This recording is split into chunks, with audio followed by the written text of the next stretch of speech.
I have already said this is from National Archives, coupled with, my lord, facts stated in the white paper. I'm sorry, my lord, my lords. Already now there on the all the members of the bar will also get it on your screens in front of you. Actually, it is now received. It is received. It's now on the screens for everybody. Yes. Yes. Yes. First is, my lord, we have said that this is combination of our research in the National Archives and white paper. Second, at the outset, it is necessary to clarify that the process of integration of princely states with Dominion of India and or Union of India was not a linear process. The merger agreements and instruments of accession, along with proclamations, did not operate in a step-by-step manner for every state. They represented various means of integration of princely states with the country. The signing of either of instrument of accession or revised instrument of accession or merger agreement or even a proclamation only, like Hyderabad state, is sufficient for integration with Union of India. Therefore, the list of princely states which fall under merger agreements are separate from the list of princely states which are covered with instruments of accession or revised instruments of accession. Therefore, broadly, there are two heads, princely states falling under merger agreements and princely states falling under instruments of accession followed by proclamation. Under the first head, princely states falling under merger agreements, the princely states were of two kinds. A, princely states with merge with the existing Indian provinces, they with British controlled provinces. And second, princely state with merge with states as centrally administered areas. Lord, some of the princely states desired that we should be directly governed. Some of them, Lord, were strategically so located that they became the chief commissioners. Provinces, Your Lordship, sir. The next category of princely states, this is important. Table C are the ones covered by the instrument of accession, revised instruments of accession, followed by proclamations. The distinction between the two is of terminology and not of step-by-step linear process, as a large number of states directly signed revised instrument of accession without signing the pro forma instrument of accession before that. Therefore, the same is being clubbed and expressed as table C. Princely states covered by instrument of accession or revised instrument of accession and proclamation accepting Indian Constitution. It may be noted to the limited position emanating from the National Archives and white paper that these princely states did not sign any merger agreement. Lord, then your lordships would come to the next page. Lord, 1 to page 1 is, my lord, 1 to 32, then 33 to 65, then, my lord, 66 to 77. The lordships have, my lord? The list is not available. Lord, please see, my lord, the states from Balasinore to Surgana were a part of one group which had a total of 144 states. They formed their own group. Therefore, my lord, they are 77 to 144.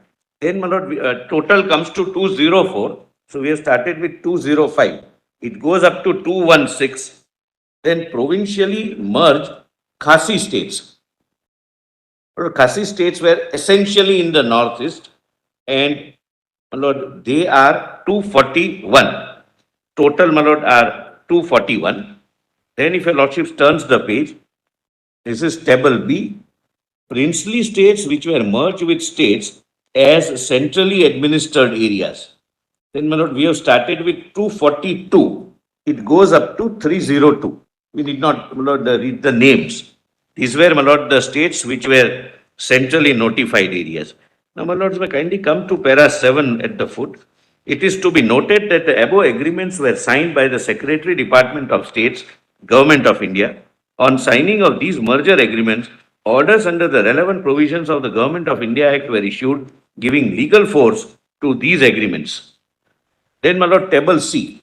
Princely states covered by instrument of accession or revised instrument of accession and proclamation accepting Indian Constitution, no merger agreements. There were several states which did not sign merger agreements. My lord, which we have started from 303, taking, my lord, the list from 302 on the earlier para, and it goes on till 580.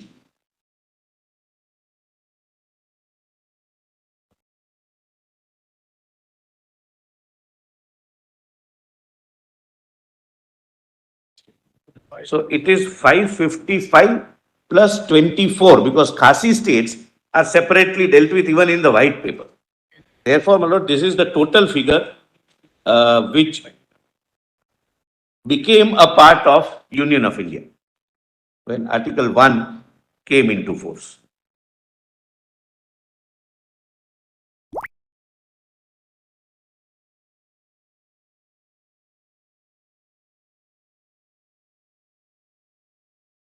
And my lord, we have given the disclaimer that of course this is based on national archives and the white paper. But my lord, as a matter of interest, my lord, the national archives, my lord, the officers, my lord, the joint secretary and others who went, well, it's worth visiting. It's very well maintained national archives. My lord, in some of the documents, you need to maintain a particular temperature so that the document is not destroyed. My lord, every care is taken since beginning.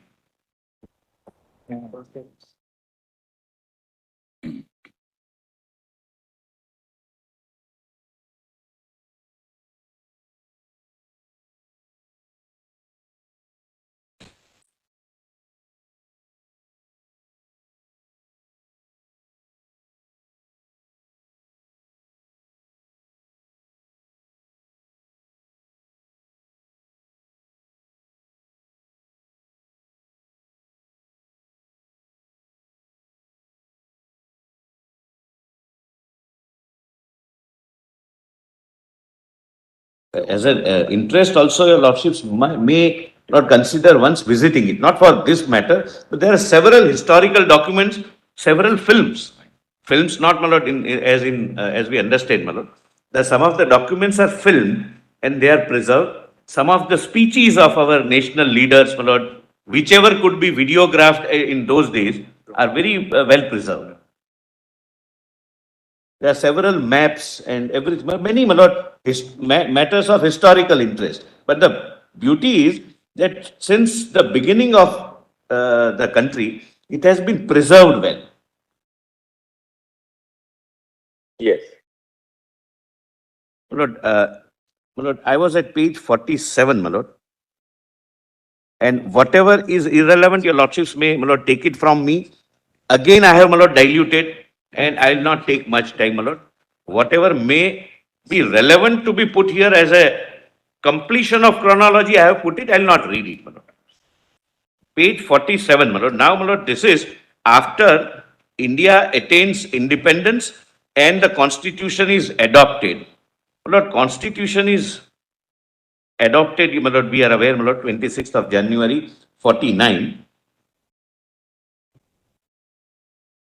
26th November, 49. I'll just check up, my lord. Our impression is subject to verification. Article 1 came on that very day. From the beginning, Article 1 is there, subject to, my lord, verification. Lord, page 47, CO 10. Yes. I'll just orally point out what it contained two aspects. My lords are aware, my lord, Article 371A, which provided that first take the list of 3 entries which the instrument of accession maintained, that is defense, communication, etc. And the president was to find out which are the corresponding entries in the union list.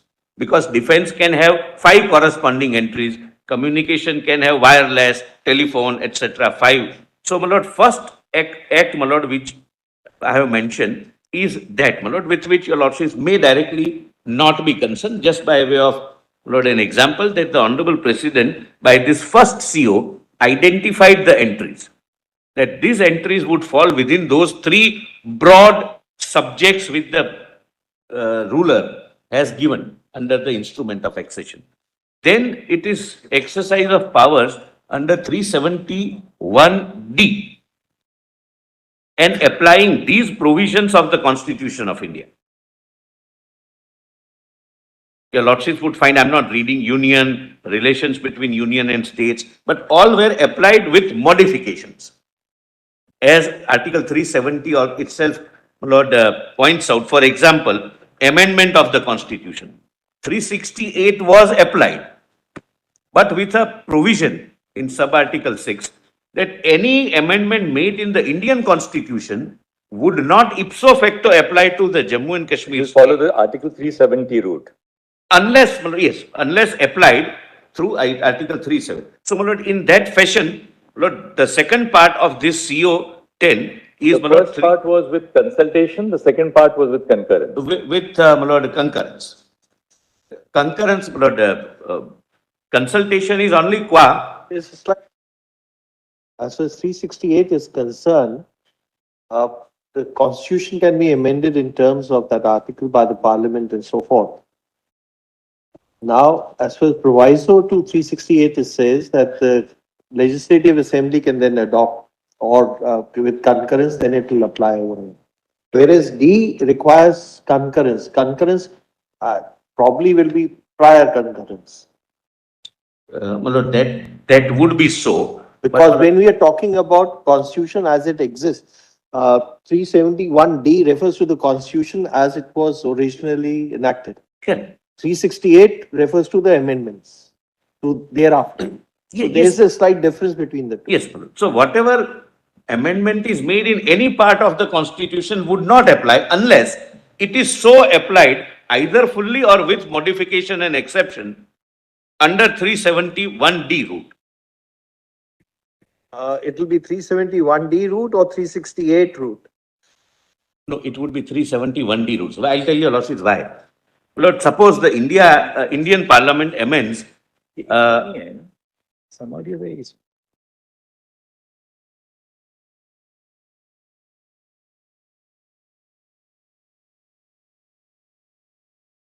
for that, 38 is not in this red book, no? no, my lord, it is now deleted, my lord, therefore. No, but this red book has a lot of other things, but some of the others Yes, not here. my lord. Would your lordships like to see, my lord, the original the CO? My lord, that your lordships would find It at should be here actually. volume 3. होना तो चाहिए, देख लो.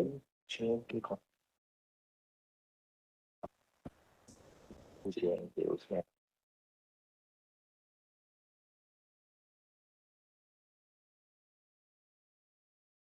Lord, let us take a hypothetical illustration, Manoj. Just, Manoj, It's just a matter of logics, that's all. yes, only 2 minutes, Manoj. The concerned amendment, Lord, in this CO is at page 4 and 9, 4 to 9, in volume 3, Volume 3, right? CCD. Please come to, Manoj, page 8, Manoj. The directly, Manoj, page 8. And I'll give one illustration only, my lord, at the foot, my lord.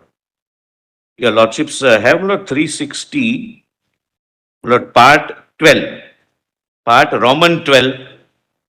I'm sorry, part Roman 20. My apologies. Part Roman 20, my lord. Which page are you? Page 8, volume 3, the document volume 3, PDF page 8. This is, my lord, the concerned CO 10. Unless applied by order of the president and a clause. Provided, I'm sorry. Yes, my lord, got it. Justice Khanna gets me. Please. Provided the proviso, Article 368 shall apply, subject to the additional proviso, provided further that no such amendment shall have Just effect. 1 second. One.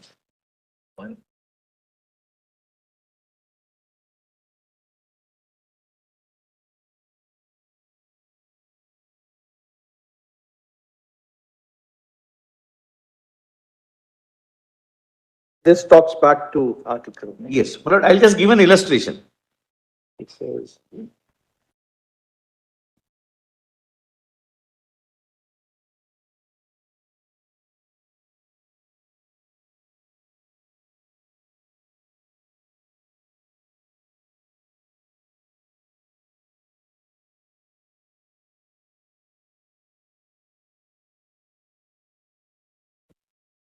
Yes, 371. my lord, just to illustrate, my lord, for example, Constitution of India amended and inserted Article 21A. right to education, free education, etc. It never applied to Jammu and Kashmir till 2019 because this route was never followed. Likewise, as you said, the preamble amendment of 1976 Was what is it? applied with modifications, etc. So the secularism and socialism amendment was never adopted in the case of Yes. Jammu. Yes, even integrity word is not there. That was also not applied. We can skip this now. We can go ahead. Yes. Lord, Lord, this is contemporaneous. Your Lordships would find the date. It is 26th of January, 1950. So contemporaneous, nothing my lord, much turns on that. Your Lordships may my lord, directly come to page 49 Page 49 of the same volume. of my written submission. I'm sorry, Lord. My written submissions. Lord, it is respondent conjoint written submissions. Yes.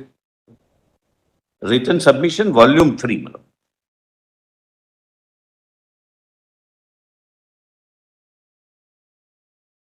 Lord, 1st May, your Lordship gets the date. My Lord, the Chief Justice gets it. 1st May 1951, Yuvraj Karan Singh issued a proclamation directing the establishment of an elected constituent assembly to draft a constitution for the state of Jammu and Kashmir. Please don't read the note, my Lord, I'll orally point out what it says. Lord, when I take your Lordships to the position of Jammu Kashmir Assembly vis-a-vis our constitution, my Lord, the Constitution of India and the Constituent Assembly of India, Lord, I read that proclamation just to show that it was intended to be subservient to and subordinate to the Constitution of India. But right now, this is a date that the Constitution. Mr. Solicitor, you may deal with this, what I'm suggesting, but I'll forget it. So, I was reading a list of dates in the morning, the thought struck me. Yes. At one level, you may be right, or subject, of course, to what we have to consider on their rejoinder, that your argument is that the Constitution for the Republic of India is really a document which lies on a higher platform than, say, the Constitution of the state of Jammu and Kashmir. That J&K Constitution, according to you, is subordinate to the Union Constitution. That's one aspect.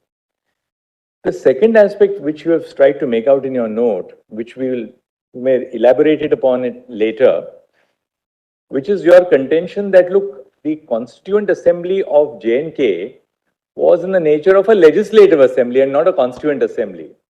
That, strictly speaking, that there may be a problem for two reasons.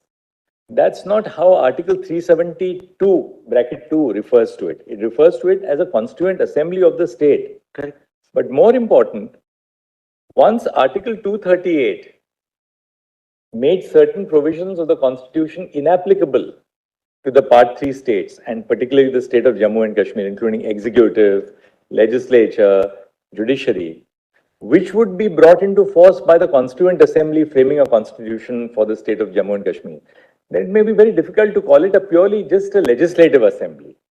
That is an aspect which you may want to deal with. You may deal with it in just one Because sentence, that is and a then separate segment, my Lord, of my then submission. we will deal with it at that point. I'm on the obliged. list of dates. I'm obliged.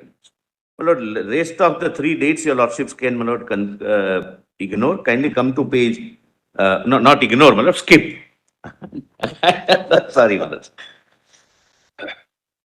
And we have read Sheikh Abdullah's address was read out to us by the other side. So we I'm not need reading, my Lord, any address now. I'm just on the chronology. Yes, And yes. chronology which is relevant right now. Absolutely, you Which can would go. rest Yes, yes. is, my Lord, for completion, but may not, my Lord, invest your Lordship's time.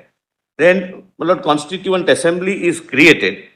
Now, my Lord, comes CO 39, that is 1952 CO. Lord, please see, under Article 371, Lord, these are all, appears to be, my Lord, powers under 371D, but all COs mention it as 371. Maybe making a little broad source of power. Of the Constitution of India, in following consultation with the government of Jammu and Kashmir, the President issued the so-and-so order 1952, modifying Article 54 and 55 of the Constitution insofar as it applied to the state of Jammu and Kashmir. By this CO, for the first time, President recognized the Constituent Assembly as the Legislative Assembly for the purpose of election of the President of India. Your Lordships would, my Lord, note, when Constituent Assembly of Jammu and Kashmir was formed, obviously there was no Legislative Assembly because that was yet to be a part of the Constitution to be framed. So as to ensure that they do not lose their representation in election of the President, Lord, this CO was issued that you will be treated as Legislative Assembly also. Lord, your Lordships would find at the end of this chronology, 370 has been applied in kind of a floating way. Whenever, my Lord, it is required to use the word interchangeably, it is logically so used. And whenever any word has become OTOs, it is replaced by its successor. Look, this At that point, there was no legislative assembly at all. at all, correct. I say, Therefore, they had to make this CO correct. to read that instead of the word legislative assembly shall also include a reference to constituent assembly. Because at that point, there was no legislative assembly. My Lord, exactly that is where, my Lord, I would respectfully drive it. When there is no legislative assembly, constituent assembly, the president has said that now it would be treated as legislative assembly. But that I'll come little later. Lord, it has been used, my Lord, kindly see there are two, my Lord, prominent features in COs which comes up. Yes. A, it has been used in a floating way, some words used interchangeably. And second, and most important for my purpose, whenever a word in Article 370 becomes OTOs for that post not being in existence, that body not being in existence, it is immediately replaced by its successor. Sadr-e-Riyasat is replaced by governor, etc. Now, my Lord, your Lordships may come to the next date, 20th of June, 5th.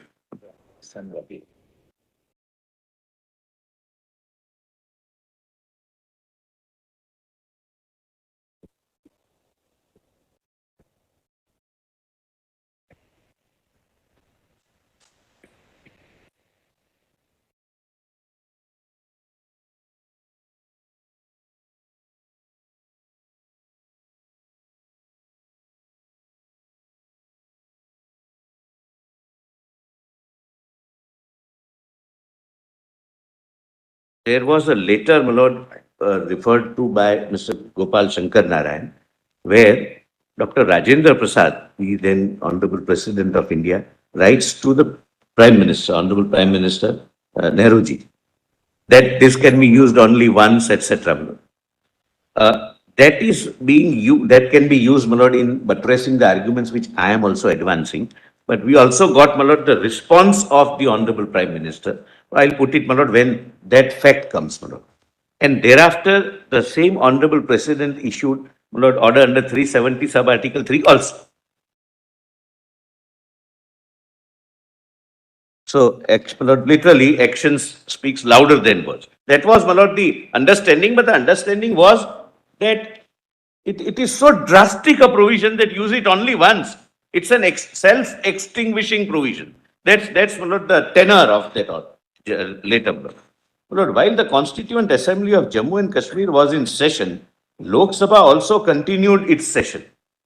In New Delhi, as per Constitution of India, during one of the Lok Sabha debates, Lord, please see, my Lord, how our parliament understood Article 370. Lord, the purpose is to satisfy your Lordships that Article 370 is not just stated to be temporary. Legislative Assembly debate says it is temporary. Even during the subsequent parliamentary procedure also, everyone treated it as a temporary measure. But only for that, this is N.C. Chatterjee. But incidentally, he was the counsel in Premnath College, N.C. Chatterjee. He must be a member of parliament also. I'll just read the underlined portion. I maintain and I say that with all earnestness, that under the law, under Constitution, accession to the dominion of India under Section 6 of the Government of India Act, as amended after the Indian Independence Act, was final and irrevocable, and there ought not to have been any question of plebiscite. I maintain that accession is final and irrevocable. Under our Constitution too, Kashmir is an integral part of India. Under Article 1, the Indian Constitution consists of Federation of States and it is a part be state. There cannot be any going back on that. But the unfortunate thing is that the Constituent Assembly is doing something there which is against the spirit of our Constitution. I know my honorable and learned friend Dr. Kaju will point to me Article 370 of the Constitution. Article 370 is part of Chapter 1221 and it deals with temporary and transitional provisions. Then, Dr. Mukherjee, in a democratic federal state, the fundamental rights of citizens of one constituent unit cannot vary vis-a-vis the citizens of another unit. Are not people of Jammu and Kashmir entitled to the fundamental rights that we have given to the people of India minus Jammu and Kashmir? There is no scope for varied constitutional patterns, disparities as between one federating unit and another. The legislative or executive authority of the units in respect of the states will be coextensive with the similar authority in and over the provinces to certain adjustment during the transitional period, the fiscal relationship, etc. Then, my Lord, Pandit Ji, as the Prime Minister and Minister of External Affairs, Lord, responds. So, Kashmir obviously is a constituent unit of the Federation of Union of India, but a difference has arisen, subsequently arisen. You please remember that, not originally, between Kashmir and other states, because subsequent to the earlier accession, the other states have become integrated, more which Kashmir has not and could not in the circumstances as I have tried to point out. But nevertheless, it is a full constituent unit of India. Various things flow from it, various consequences. Consequences, for instance, in regard to the President of the Republic. The President has certain authority which he exercises on behalf of Republic, and wherever the constituent unit may be, the President will exercise that authority in that measure. But come to the last line. But the President's ultimate right has to remain for a constituent unit of India. That irrespective of 370, the President of India's right, which he exercises on behalf of the Republic, which he exercises on behalf of we the people of India, must remain as a plenary power without any fetters. That's how the Parliament understood.